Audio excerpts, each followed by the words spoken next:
Assalamualaikum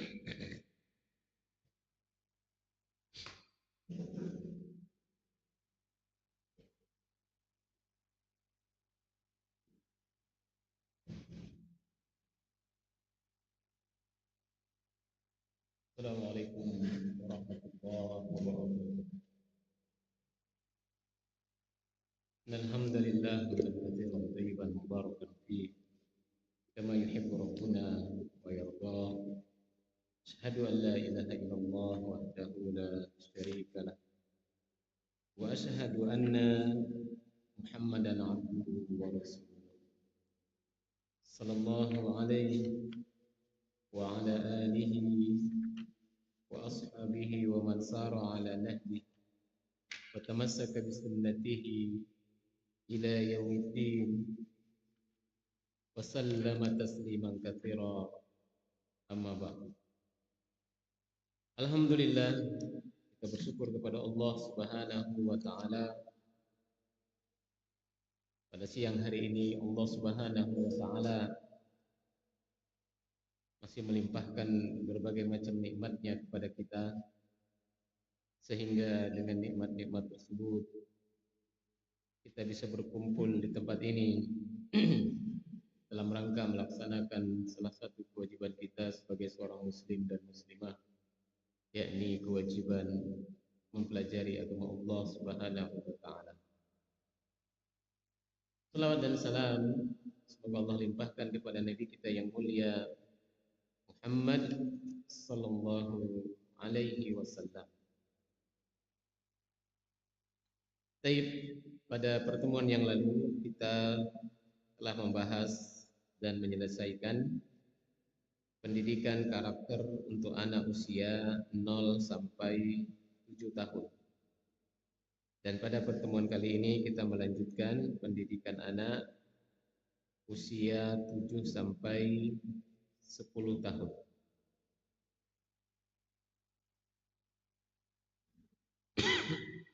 Kalau di usia 0 sampai 7 tahun adalah usia di mana anak-anak merupakan masa emas tumbuhnya karakter iman, kemudian imajinasi dan abstraksi anak pada puncaknya, serta alam pikiran bawah sadar mereka sedang terbuka dengan lebar. Kemudian imajinasi tentang Allah, Rasulullah, kebaikan dan kebajikan juga sangat mudah untuk dibangkitkan. Lalu usia 0 sampai 7 tahun juga otak kanan lebih dominan daripada otak kiri, serta egosentris anak di usia ini ya sedang tinggi-tingginya. Mereka merasa bahwa dirinya lah yang paling penting, paling hebat, dan juga merupakan pusat perhatian setiap orang. Itu secara garis besar kondisi anak di usia 0 sampai 7 tahun. Adapun usia anak usia 7 sampai 10 tahun, kondisinya yakni di usia ini merupakan puncak tumbuhnya karakter belajar. Ya, puncak tumbuhnya karakter belajar. Artinya di usia 7 tahun anak sudah mulai senang belajar. Ya, mulai senang belajar. Maka sangat tepat sekali di usia 7 tahun itu anak-anak kita ya kalau dahulu mulai masuk sekolah dasar. Karena memang ini awal dari puncak tumbuhnya karakter belajar. Kemudian di usia ini juga dimulainya karakter sosial. Kalau di usia 0 sampai 7 tahun anak-anak itu lebih banyak di dalam rumah, ya, lebih banyak di dalam rumah, hanya berinteraksi dengan keluarga, ayahnya, ibunya, kakaknya, ya, maka di usia 7 sampai 10 tahun ini mereka ya mulai bersosial. Artinya mulai mengenal lingkungan, mulai berinteraksi dengan teman-temannya, anak tetangganya, ya, mulai bersosial, ya, di sekolah mulai punya teman, bergaul dengan orang-orang baru. Nah, ini di usia 7 tahun mulai tumbuhnya karakter sosial.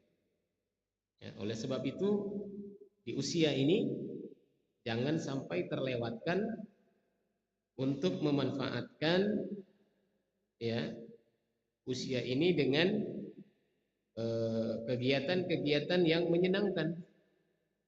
Di usia 7 sampai 10 tahun ini anak harus banyak mendapatkan kegiatan-kegiatan yang menyenangkan, kegiatan-kegiatan yang berkesan, kegiatan-kegiatan yang menantang, ya. Dan ini bisa kita lakukan dengan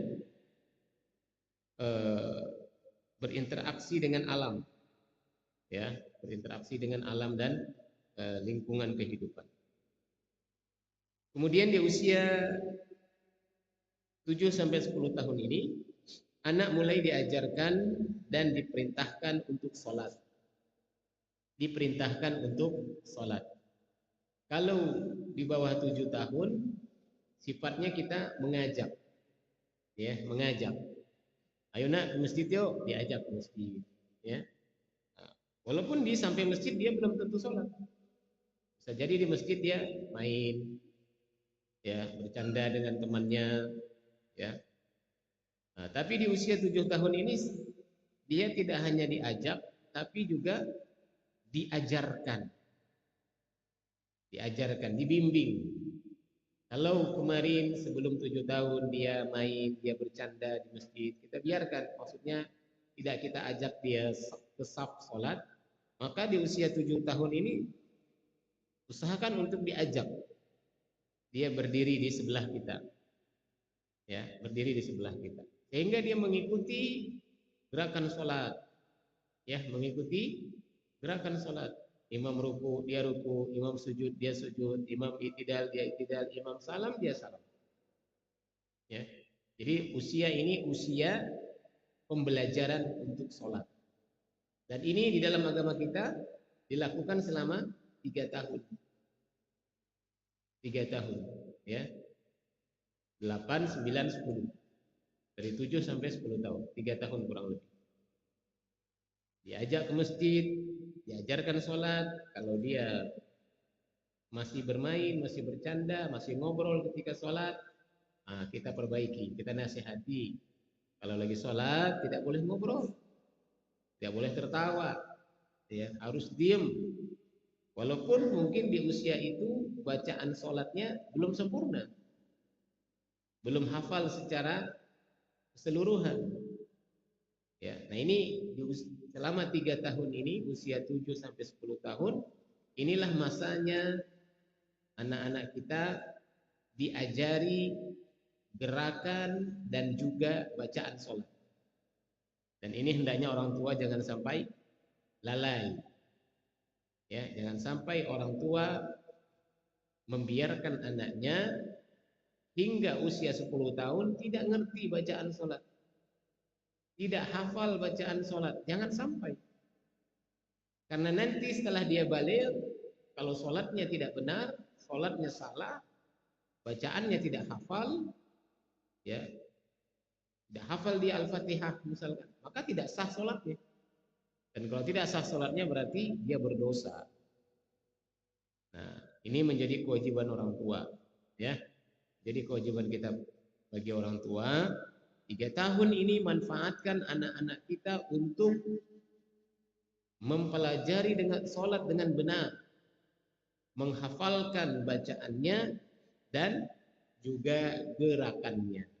Rukuknya harus benar, dimulai dari takbirnya harus benar, tidak cuma sekedar mengangkat tangan, tapi bagaimana takbir yang benar, mengangkat kedua tangan sejajar dengan pundak atau sejajar dengan telinga, kemudian jari-jari tangan ini lurus ke atas serta dirapatkan.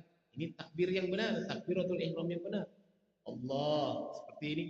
jari-jari lurus ke atas, kemudian sejajar dengan pundak ujung jarinya atau sejajar dengan telinga, kemudian meletakkan tangan di atas dada, tangan kanan menggenggam pergelangan tangan kiri. Nah, ini gerakan sholat.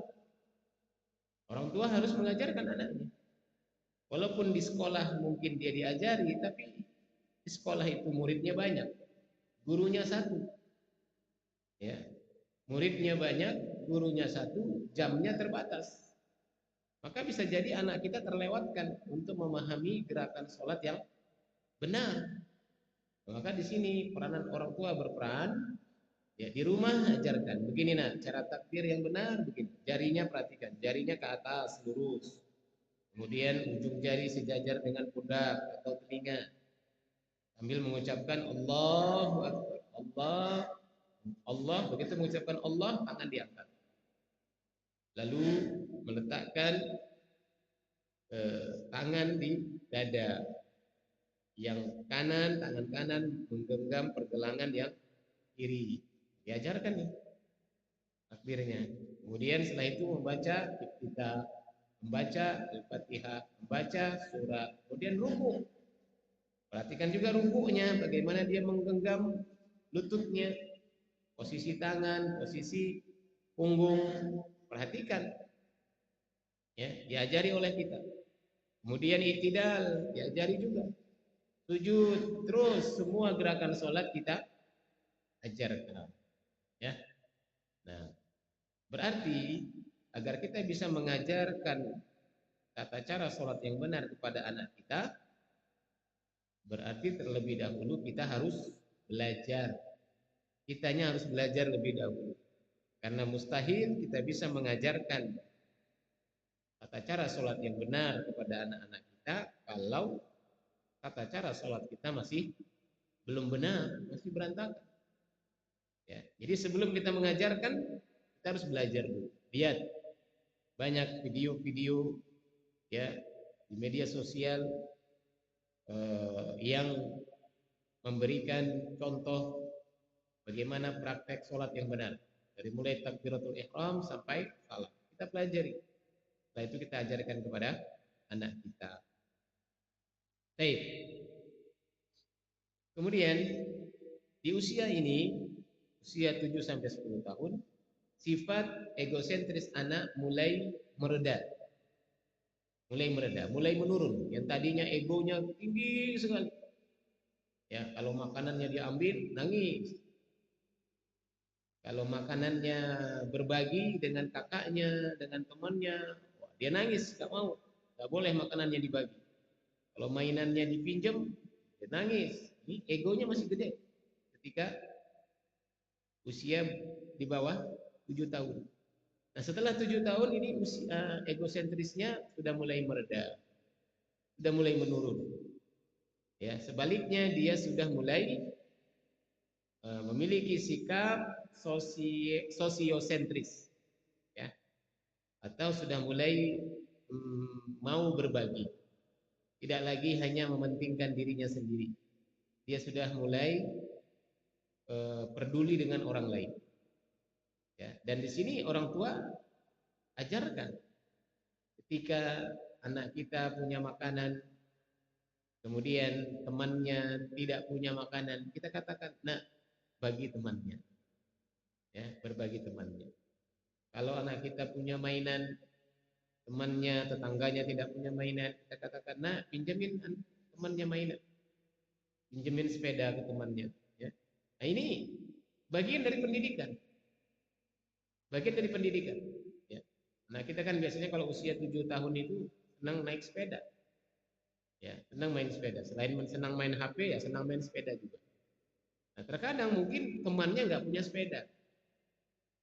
Maka kita ajarkan anak-anak kita, ya kita katakan nanti kalau temanmu nggak punya sepeda, pinjemin ya. Pinjemin. Nah, ini melatih sifat sosialnya, sifat peduli kepada orang lain, menumbuhkan rasa kepedulian kepada orang lain. Ini dilatih sejak dia usia 7 tahun. Jangan sebaliknya. Sebagian orang tua karena bakhil justru melakukan pendidikan yang buruk kepada anaknya. Dia bilang, ini sepedamu jangan pinjemin ke orang ya, nanti rusak. Kalau rusak kamu nggak bisa main. Ya, jangan kasih pinjam orang. Nah, ini pendidikan yang buruk. Akhirnya anak kita akan tumbuh menjadi anak dengan karakter yang buruk, tidak peduli dengan orang lain, bakhil dengan orang lain. Bahkan nanti ketika dia dewasa, punya istri, punya anak, orang tuanya butuh sesuatu sama dia. Karena memang sejak kecil tidak dikembangkan karakter yang baik, sifat yang baik pada dirinya, akhirnya kepada orang tuanya pun dia tega. Ya, pada orang tuanya akhirnya dia tega. Tega tidak menjenguk, tega tidak menelpon, tega tidak berbagi. Ya. Orang tuanya kekurangan ekonomi, kesulitan ekonomi, dia nggak peduli. Dia akan berpikir nanti kalau saya memberikan uang ini ke orang tua saya, ya uang saya akan berkurang, harta saya akan berkurang, dia akan jadi bakhil. Kenapa ini? Karena kita yang mendidik dia sejak kecil seperti itu. Kita yang mengajarkan dia untuk bakhil. Kita katakan jangan pinjemin mainanmu ke orang lain, nanti rusak. Ya. Jangan berbagi makananmu kepada orang lain, nanti kamu lapar. Nah, ini pendidikan yang tidak benar. Ya. Terkadang kalau sebagian orang ketika anaknya berangkat sekolah diberi bekal makanan, ya, untuk makan siang. Sebagian orang tua mengatakan makanannya dihabiskan ya nak ya, dihabiskan. Ya, tidak mengatakan kalau temanmu nanti nggak punya makanan bagi dua ya sama temannya ya. Tidak, hampir tidak ada orang tua yang seperti itu. Jadi orang tua lalu mengajarkan anak hanya peduli dengan dirinya sendiri. Ya, orang tua kebanyakan mengajarkan anaknya hanya peduli dengan dirinya sendiri. Akhirnya sampai dewasa, anak itu hanya peduli dengan dirinya, tidak peduli dengan orang lain. Ya. Nah, padahal anak itu harus diajarkan ya sifat sosial, peduli dengan orang lain, peduli dengan kondisi orang lain. Dan ini puncaknya di usia 7 sampai 10 tahun.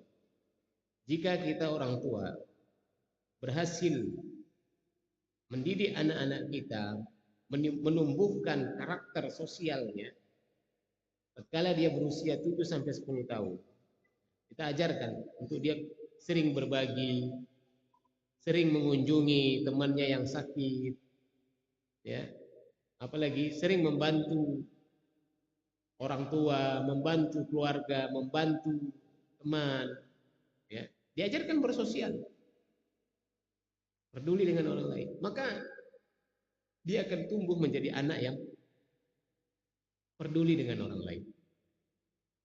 Oleh sebab itu kalau kita lihat hari ini ada orang-orang sudah dewasa tapi tidak peduli dengan orang lain, sudah tua tapi hanya memikirkan dirinya sendiri. Ini pertanda sewaktu dia berusia 7 sampai 10 tahun orang tuanya tidak mendidik karakter sosial. Ya, tidak mengajarkan peduli dengan lingkungannya. Boleh jadi orang tuanya mengajarkan anak ini hanya peduli dengan dirinya sendiri. Akhirnya sampai dewasa, sampai tua, sifat egoisme, mementingkan diri sendiri masih ada pada diri orang tersebut. Baik. Kemudian apa saja yang harus dilakukan oleh para orang tua untuk anak yang berusia 7 sampai 10 tahun? Yang pertama yang harus dilakukan oleh para orang tua adalah mendoakan kebaikan bagi anak. Ya, mendoakan kebaikan bagi anak. Karena di usia 7 tahun ini biasanya anak sudah mulai sulit diatur. Ya, dia lebih senang main di luar daripada di rumah. Terkadang disuruh mandi susah, disuruh pulang ke rumah nggak mau, senangnya main di luar. Ya, nah, maka ketika orang tua mendapati anak-anaknya tidak nurut sama dia, suruh pulang, nah pulang mandi, ya antar, tapi nggak pulang. Ya. Akhirnya orang tua jengkel, kesel. Maka hendaklah di sini para orang tua tidak mendoakan keburukan untuk anaknya. Ya, jangan mengatakan kurang ajar kau ya, nakal kau ya, mulai berani melawan sama orang tua ya. Jangan. Ini ucapan-ucapan yang tidak baik. Ya. Dengan mengatakan nakal ya sekarang ya, berani melawan ya sekarang sama orang tua ya, tidak nurut ya, berani kurang ajar ya, berani melawan ya. Jangan. Ya, jangan. Tapi sebaliknya kita ucapkan kalimat-kalimat yang baik, doa-doa yang baik. Ya. Doa yang baik. Sebagian orang tua ketika memanggil anaknya dengan mengatakan, anak soleh sini, anak bunda yang baik sini. Nah, ini ucapan-ucapan seperti ini adalah ucapan-ucapan yang positif. Walaupun kesal, walaupun berulang kali memanggil anaknya, anaknya tidak mau datang. Tapi upayakan untuk mengucapkan kalimat-kalimat yang baik, kalimat-kalimat yang positif. Ya, jangan mengucapkan kalimat yang buruk. Ya, jangan mengucapkan kalimat yang buruk. Atau mendoakan keburukan bagi anak kita, jangan. Ya. Sebagian orang tua terkadang memperlakukan anaknya yang masih kecil, berusia 7 tahun, 8 tahun, 9 tahun, 10 tahun, itu seperti orang dewasa. Memperlakukan anak yang berusia 7 tahun seperti orang dewasa. Ya. Bahkan terkadang anak itu belum 7 tahun, masih 3 tahun, 4 tahun, orang tua mengajak bicara seperti orang dewasa. Ya. Beberapa hari yang lalu di sebuah rumah sakit ada seorang anak masih balita, mungkin usianya baru 4 tahun atau 5 tahun. Harus disuntik, dimasukkan jarum ke tubuhnya. Kemudian anak ini menangis, nangis dengan kencang. Ibunya memarahi anak ini dengan mengatakan, mau sembuh apa enggak? Kalau mau sembuh jangan nangis. Ya, dia berbicara dengan anak yang berusia 5 tahun seperti berbicara dengan orang seusianya. Ini tidak tepat. Ini menunjukkan kejahilan orang tua tersebut. Harusnya anak itu disayang dengan mengatakan, sabar ya nak ya, nanti insya Allah sakitnya hilang. Sabar ya nak ya, menghibur hatinya, bukan dimarahin. Mau sembuh apa enggak? Ya. Kalau enggak mau nurut nih, kalau nangis nih, mama tinggal nih.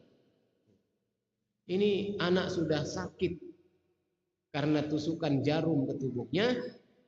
Secara fisik dia sudah sakit karena jarum, secara mental, kejiwaan dia sakit dan terluka karena ucapan orang tuanya. Ini tidak sedikit para orang tua yang seperti ini. Inilah akibat dari kurangnya ilmu. Kurangnya ilmu. Kalau orang tua seperti ini mendidik anaknya, maka anaknya akan tumbuh dengan jiwa yang tidak baik. nanti anaknya akan menjadi anak yang kasar kepada orang lain. Ya, tidak memiliki kelembutan. Bahkan nanti kepada orang tuanya pun dia akan kasar.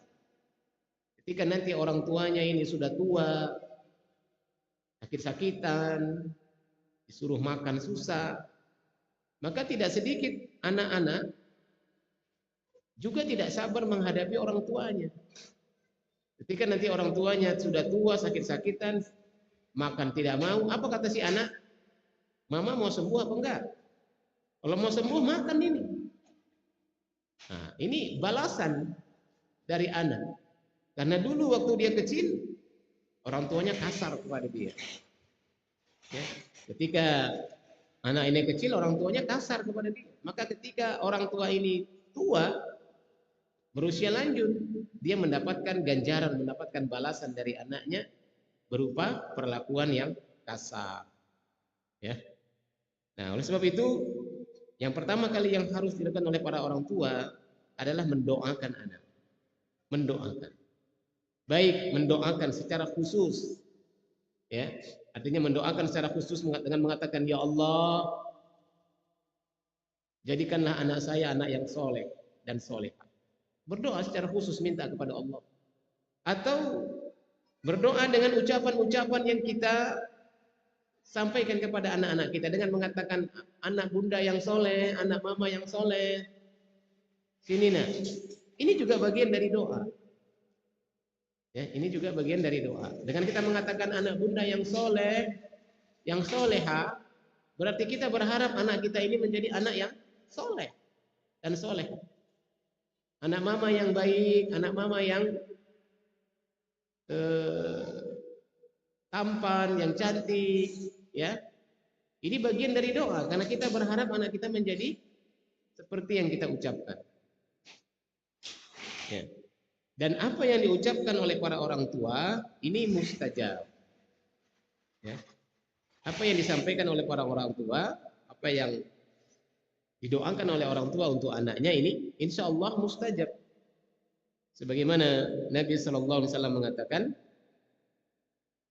qala Rasulullah Sallallahu Alaihi Wasallam, talatu da'watin mustajabat, la syakka fihinna, da'watul mazlum, wa da'watul musafir, wa da'watul walidi ala waladihi.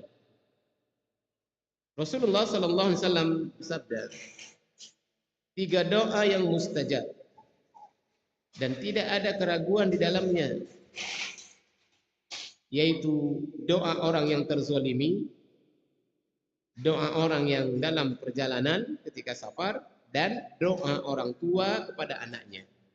Jadi ketika orang tua mendoakan anaknya, insya Allah doanya mustajab. Baik itu doa yang baik ataupun doa yang buruk berupa laknat. Dengan tadi mengatakan celaka engkau, maka anaknya akan celaka. Ya, anaknya akan celaka. Bahkan tidak sedikit orang tua yang mengatakan, kalau kamu sekarang tidak nurut sama mama, tidak taat sama mama, maka nanti anakmu akan juga tidak taat kepadamu. Kalau kamu sekarang nakal sama orang tua, maka anakmu nanti bisa jadi 10 kali lebih nakal daripada kamu. Ini ucapan yang tidak baik. Berarti orang tuanya mendoakan agar cucunya nanti 10 kali lebih nakal daripada anaknya. Ya, dengan mengatakan, anakmu nanti 10 kali lebih nakal daripada kamu. Nah, ini tidak sedikit orang tua yang berkata demikian. Ya. Oleh sebab itu, ya, jangan kita mendoakan keburukan atau mengeluarkan kalimat-kalimat yang buruk. Kalau kita kesal, marah kepada anak kita, sebaiknya diam. Diam. Jangan ngomong. Kita kesal, kita marah, kita jengkel, diam. Dan ini perintah Nabi Sallallahu Alaihi Wasallam. Rasulullah Sallallahu Alaihi Wasallam mengatakan, "Idza ghadiba ahadukum falyaskut." Jika salah seorang di antara kalian marah, kesal, jengkel, falyaskut, maka hendaklah dia diam. Jangan ngomong, diam.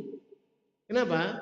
Karena orang yang berbicara saat marah, saat kesal, maka akan lebih banyak kalimat yang buruk yang keluar dari lisannya daripada kalimat yang baik.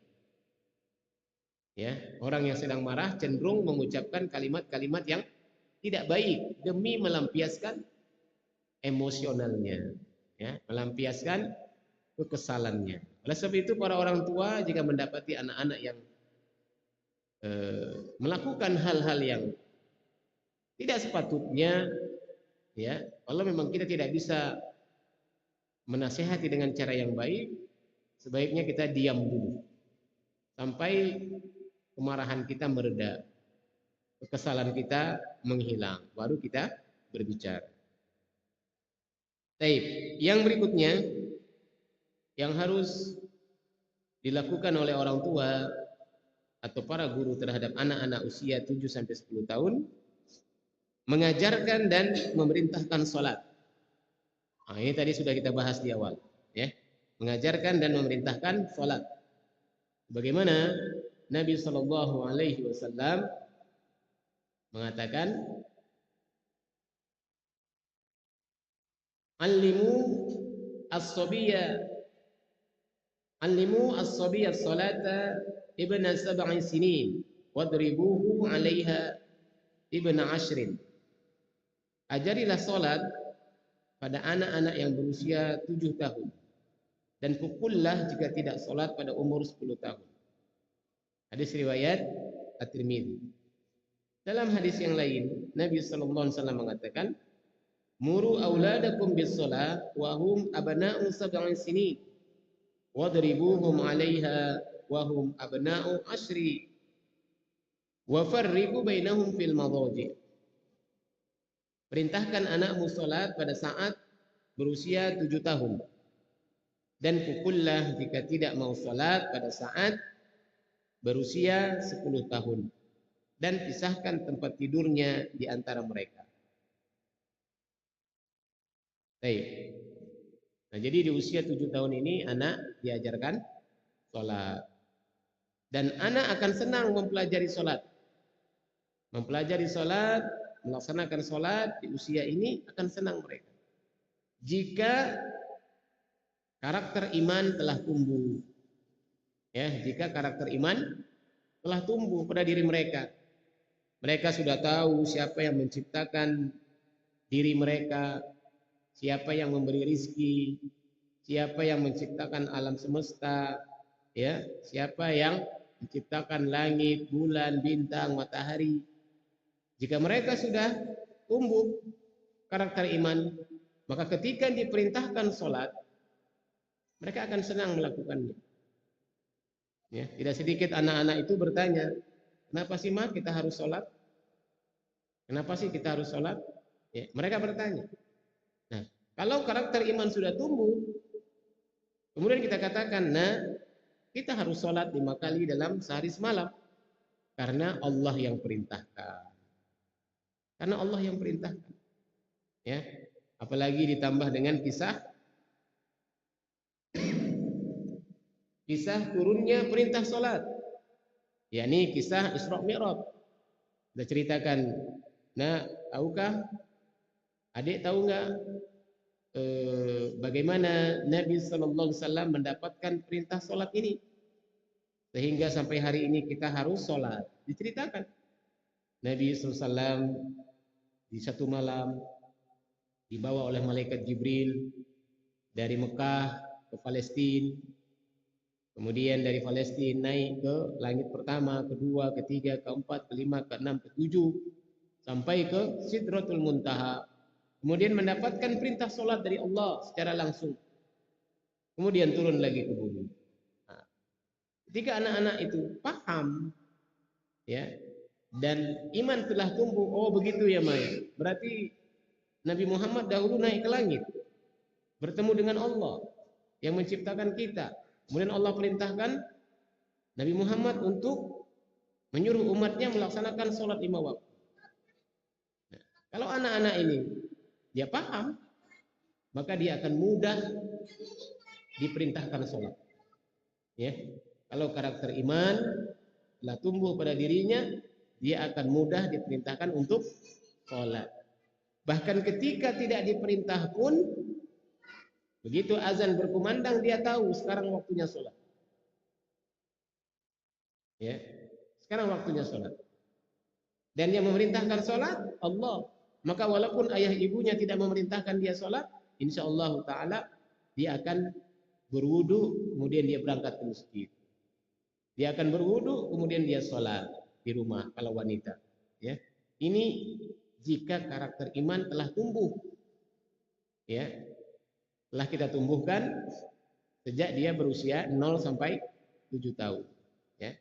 Nah, maka kalau ada anak yang sulit disuruh sholat di usia 7 tahun, apalagi 10 tahun, disuruh sholat nggak mau. Ya. Bahkan masih lari-larian di masjid, padahal sudah 10 tahun. Ini menunjukkan karakter iman belum tumbuh pada dirinya. Ya, gimana caranya kalau belum tumbuh? Ya diulang lagi, ditumbuhkan lagi. Ya, ditumbuhkan lagi. Jadi anak-anak yang sulit diperintahkan sholat hari ini atau tidak tumbuh kesadaran untuk melakukan sholat 5 waktu, itu disebabkan karena karakter iman belum tumbuh waktu mereka berusia di bawah 7 tahun. Ya. Nah, kalau sekarang ada orang berusia 40 tahun, 50 tahun belum sholat, ya memang karakter imannya belum tumbuh. Ya. Ada nggak yang 40 tahun masih ogah-ogahan sholatnya? Kadang sholat, kadang tidak. Banyak. Ini memang karakter imannya belum tumbuh. Ya, dia tidak peduli dengan urusan akhirat. Ya. Bahkan boleh jadi dia tidak yakin bahwa di akhirat dia akan ditanya. Pahala dan dosanya akan ditimbang. Dia tidak yakin. Makanya dia tidak peduli dengan ibadah sholatnya. Ya.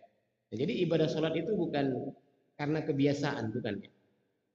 Jadi dalam mengajari anak-anak kita sholat itu jangan menggunakan cara berpikir dibiasakan.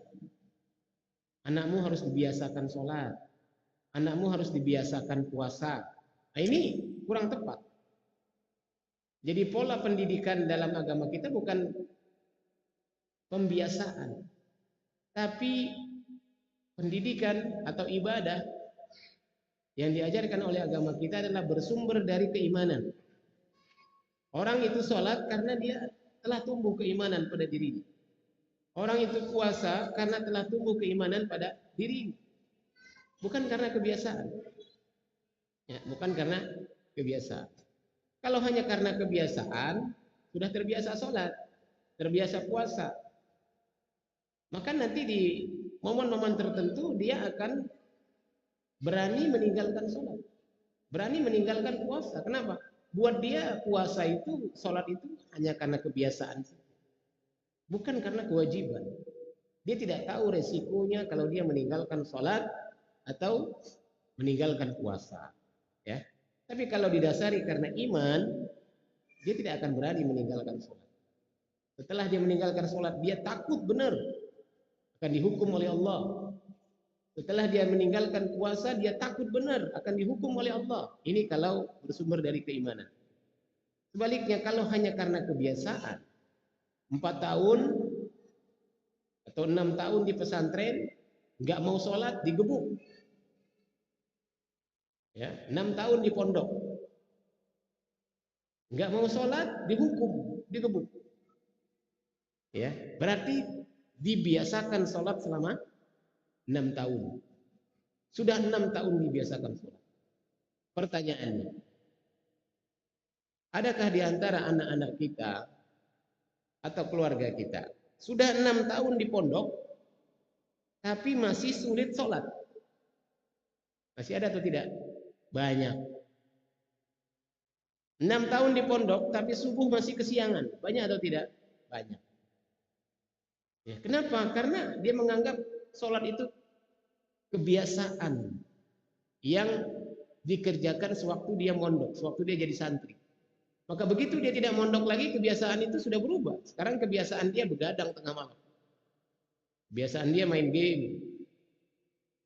Bangun jam 6 subuh. Itu kebiasaan baru dia.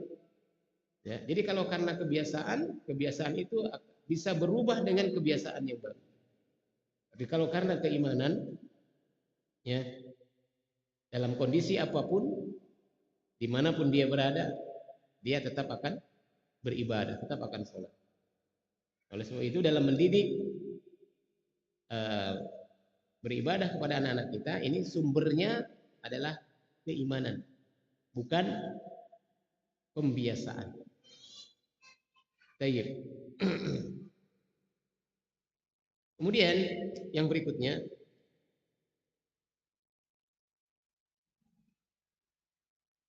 tidak membubarkan anak yang sedang bermain. Tidak membubarkan anak yang sedang bermain. Dari Anas bin Malik radhiyallahu taala anhu, beliau mengatakan, pada suatu hari aku melayani Rasulullah sallallahu alaihi wasallam. Setelah tugasku selesai, aku berkata dalam hati, Rasulullah pasti sedang tidur siang. Ya. Akhirnya, kata Anas, aku keluar ke tempat anak-anak bermain. Aku menyaksikan mereka yang sedang bermain. Jadi Anas, yang namanya anak-anak sedang bermain, ya. Ketika beliau telah selesai melaksanakan tugasnya sebagai pembantu Nabi Shallallahu Alaihi Wasallam, ya, di siang hari Anas menduga bahwa Rasulullah sedang tidur. Kata Anas, ya, kalau Nabi tidur kan tidak ada pekerjaan untuk Anas. Tidak ada pekerjaan untuk Anas karena Rasulullah Shallallahu Alaihi Wasallam tidur. Maka Anas mengatakan, aku ingin bermain di siang hari itu. Maka aku pun mendatangi teman-temanku yang sedang bermain. Aku menyaksikan mereka yang sedang bermain. Tidak lama kemudian Rasulullah datang. Ya, ternyata Rasulullah tidak tidur. Boleh jadi dari tadi Rasulullah mencari Anas di rumah, tapi tidak ketemu. Akhirnya Rasulullah keluar dari rumah dan melihat Anas sedang menonton teman-temannya yang bermain. Lalu beliau memanggil dan menyuruhku untuk satu keperluan. Ya, kata Anas, Rasulullah memanggilku dan menyuruhku untuk satu keperluan. Aku pun segera pergi untuk menunaikannya. Sedangkan beliau duduk di bawah sebuah pohon hingga aku kembali. Ya, di sini Anas melihat Rasulullah tidak membubarkan anak-anak yang sedang bermain. Kalau Anas disuruh karena memang Anas sedang tidak bermain. Anas hanya menonton saja, menonton temannya bermain. Dan beliau adalah pelayan Nabi. Artinya beliau punya kewajiban, yakni melayani Nabi Shallallahu Alaihi Wasallam. Ya, Nabi menyuruh Anas untuk satu keperluan. Ya, kalau kita mungkin disuruh ke warung, ya, dan lain sebagainya. Ya, tapi di sini Rasulullah tidak membubarkan anak-anak yang sedang bermain. Ya. Nah, pelajaran kita para orang tua, jangan membiasakan atau jangan melakukan hal-hal yang tidak disukai oleh anak saat mereka bermain. Anak-anak itu ketika mereka bermain, ya, itu sedang mengalami kondisi hati yang menggembirakan, menyenangkan, dan mereka tidak mau diganggu, tidak mau diganggu.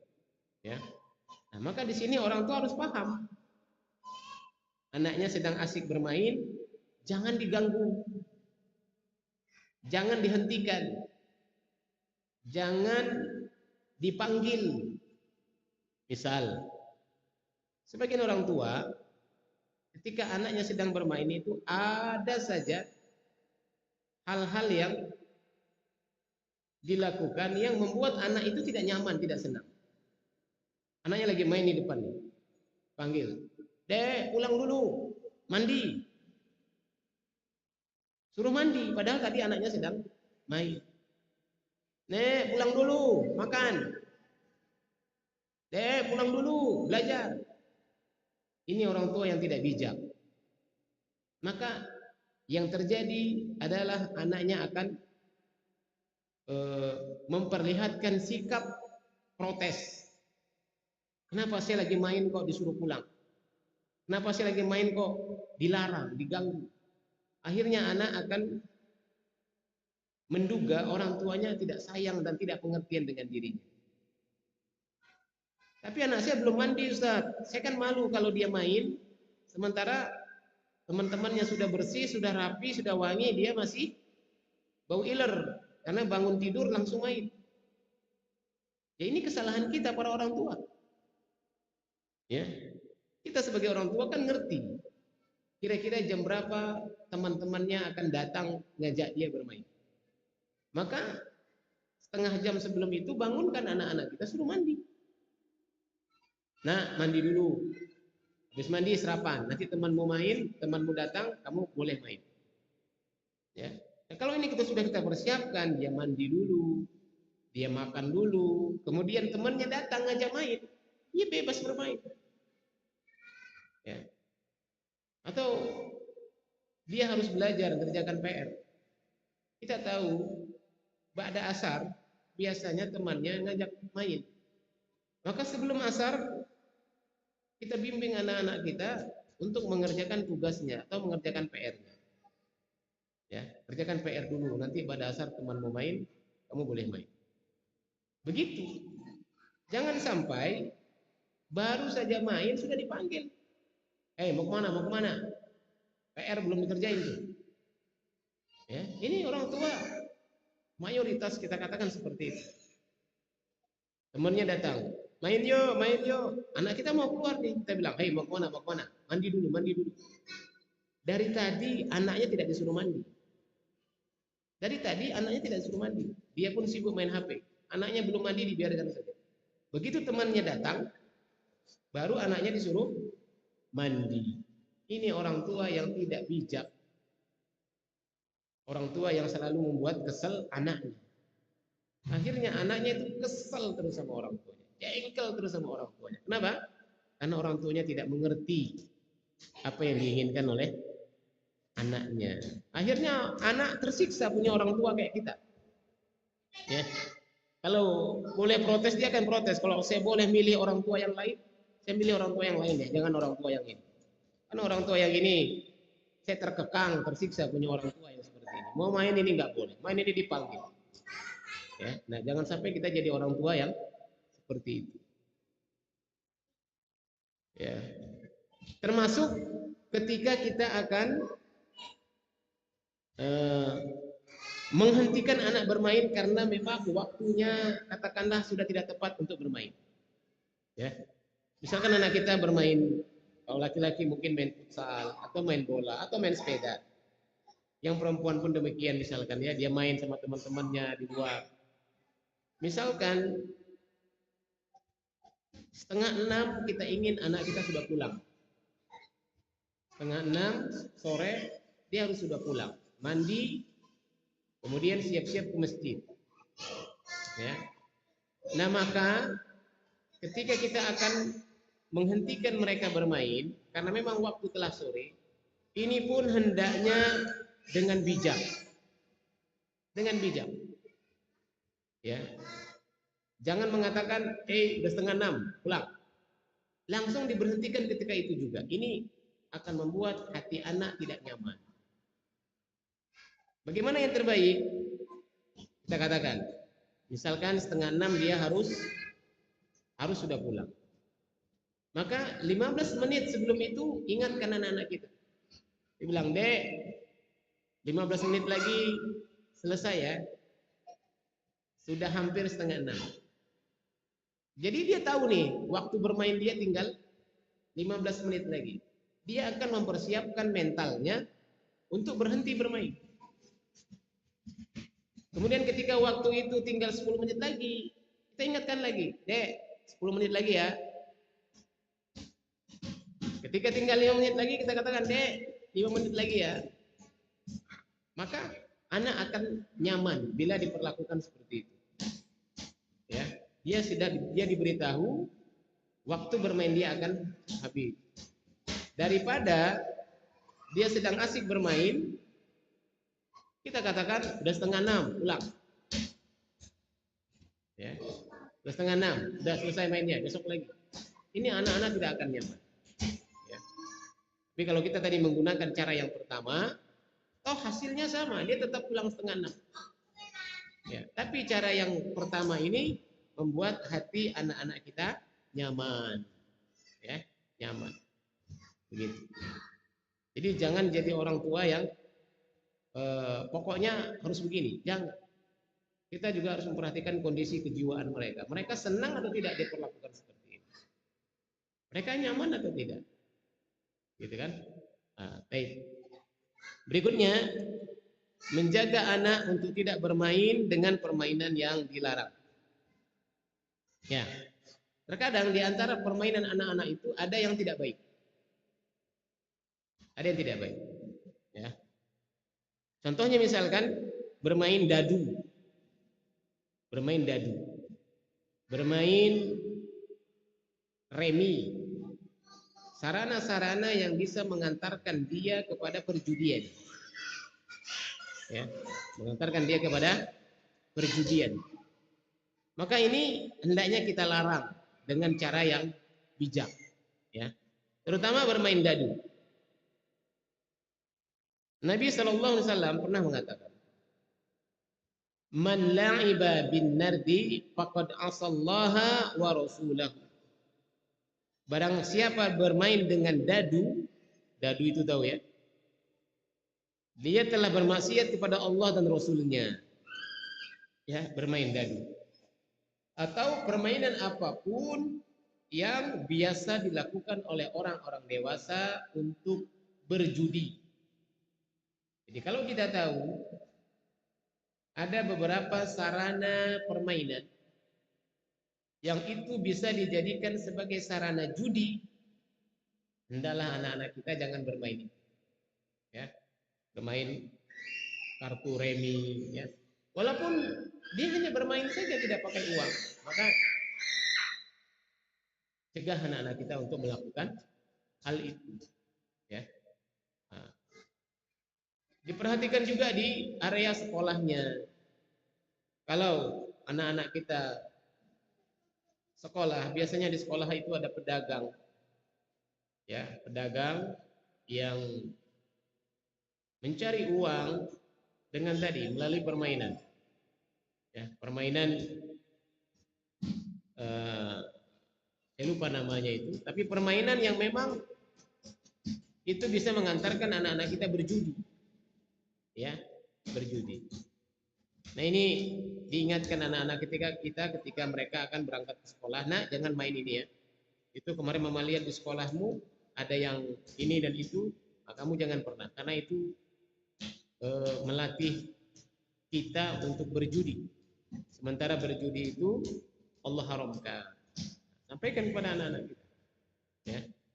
Atau permainan-permainan yang ada di media sosial, yang ada di handphonenya, yang juga bisa mengantarkan dia kepada perjudian. Ini pun kita larang. Ya. Atau permainan-permainan yang sifatnya kekerasan, ya, adegan bertarung, game-game yang bertarung, ya, berkelahi. Nah ini permainan-permainan yang kurang baik, ya, apa namanya itu,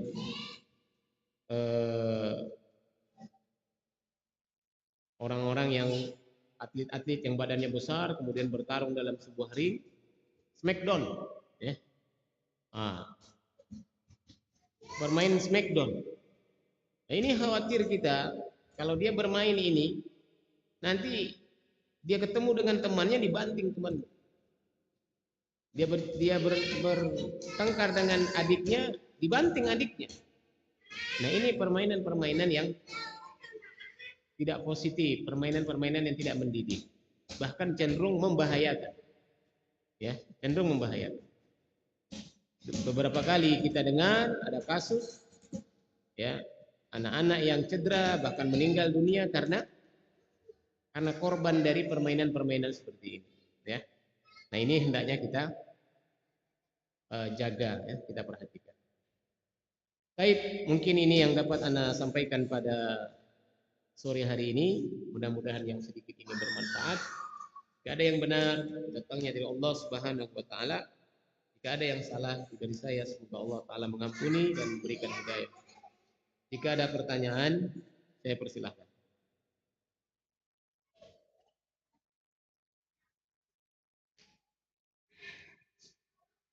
Silakan bila ada pertanyaan.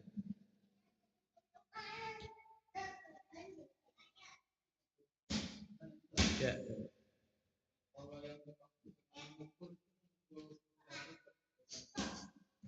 Ya, memukul yang diperbolehkan dalam agama kita, ya.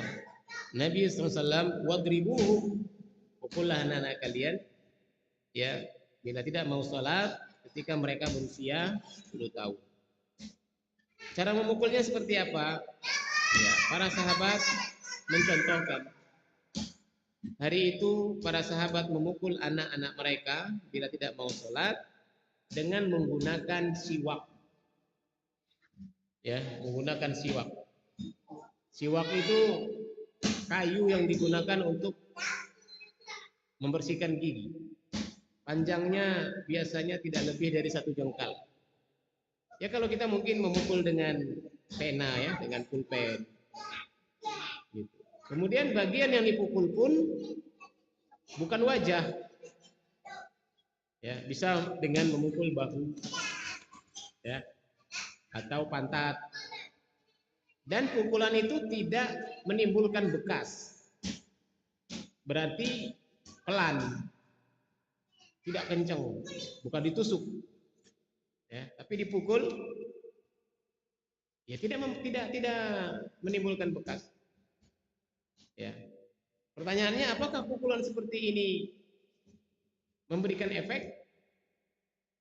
Benda yang menjadikan sarana untuk memukul itu tidak lebih panjang dari 1 jengkal, besarnya pun mungkin hanya sebesar telunjuk atau kelingking. Mungkin anak-anak tidak akan takut besar. Tergantung. Kalau anak-anak yang sering dipukul, sering dicubit, dipukul dengan pena misalkan atau siwak, mereka nggak akan terpengaruh, ya. Itu tidak akan memberikan efek buat mereka. Tapi untuk anak-anak yang selama ini sejak berusia 0 sampai 10 tahun, dia selalu disayang oleh kita, diajak bicara dengan lembut, kemudian kita memberikan kasih sayang dengan tulus, tidak pernah memarahi, tidak pernah mengancam. Begitu dipukul, itu akan terasa berat buat mereka. Beratnya bukan di fisik, tapi di jiwa, di hati. Dia merasa orang tuanya marah nih sama dia. Orang tua yang selama ini menyayangi dia, mencintai dia, memeluk dia, mencium dia, sekarang memukul. Tentu ini terasa berat buat si anak. Akhirnya anak akan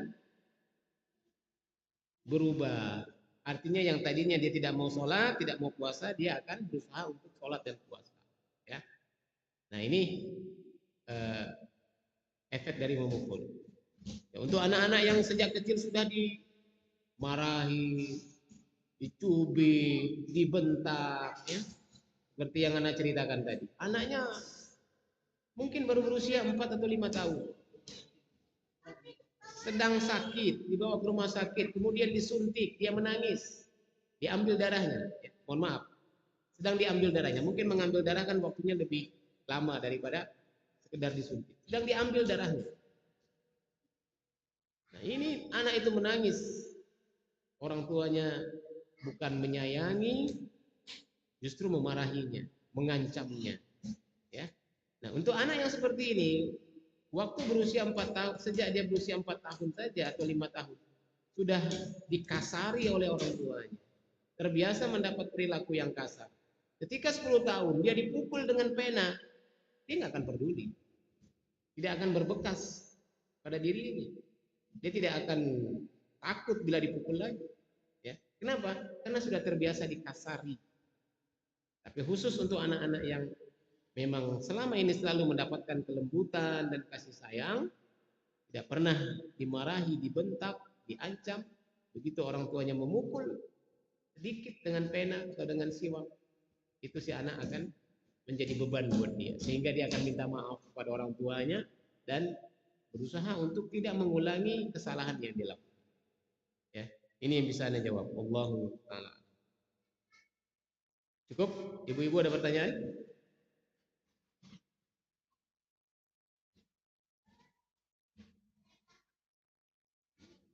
Kalau tidak ada, kita tutup dengan membaca doa kafaratul majlis. Subhanakallahumma wa bihamdika asyhadu an la ilaha illa anta astaghfiruka wa atubu ilaik. Assalamualaikum warahmatullahi wabarakatuh.